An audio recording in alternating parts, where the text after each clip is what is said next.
Promesse biblique du jour, bonjour à tous. C'est vrai que dans la vie, nous avons des choix à faire. Aujourd'hui, parlons de choisi de marcher par la foi. Dans Jean, chapitre 16, verset 33, il est écrit « Je vous ai dit ces choses afin que vous ayez la paix en moi. Vous aurez des tribulations dans le monde, mais prenez courage, j'ai vaincu le monde. » Aimer Dieu dans un monde hostile à sa parole n'est pas une mince affaire. Pour demeurer fidèle, il faut faire preuve de vigilance, veiller sur sa propre âme, afin que les chagrins, les menaces, les moqueries des hommes ne parviennent à ébranler notre précieuse foi. Pour donc y parvenir, nous avons besoin de nous souvenir constamment que nous ne sommes pas laissés orphelins dans ce monde. Jésus-Christ, l'objet de notre belle confession de foi, notre Seigneur et Sauveur, tel est bel et bien présent avec nous dans toutes les situations que nous traversons. Qu'importe le fait que tu en sois conscient ou non, et qu'importe l'intensité de ton épreuve, le Seigneur, Jésus, est là, tel qu'il avait promis. Et voici, je suis avec vous tous les jours jusqu'à la fin du monde. Matthieu chapitre 28, verset 20. Tu me diras certainement, oh, si Dieu est vraiment là, pourquoi me laisse-t-il passer par cette dure épreuve? Je suis aujourd'hui un sujet de moquerie à cause du choix que j'ai fait de le suivre. Ou cette maladie qui me ronge depuis des années, ce chômage agaçant qui fait de moi la risée de ma famille, ce lourd célibat que je porte sur moi depuis tant d'années, et cet enfant tant attendu qui viendrait donner un souffle de vie à notre foyer. Notre Dieu ne voit-il pas qu'il fait de moi un paria dans la société en n'intervenant pas à ma faveur? Ésaïe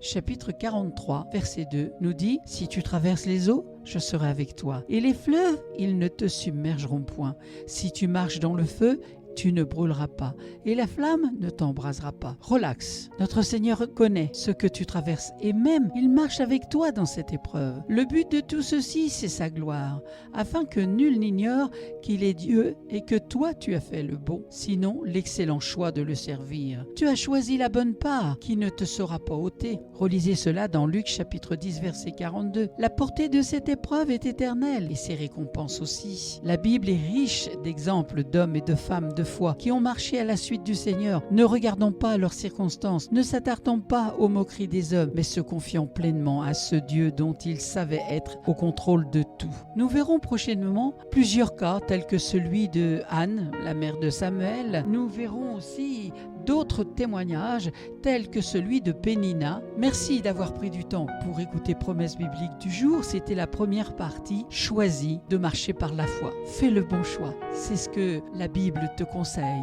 ainsi que moi-même aujourd'hui. Tu ne le regretteras pas. Soyez abondamment bénis. Bon courage pour la suite. Bonne méditation. Et je vous dis à très bientôt. Prenez bien soin de vous.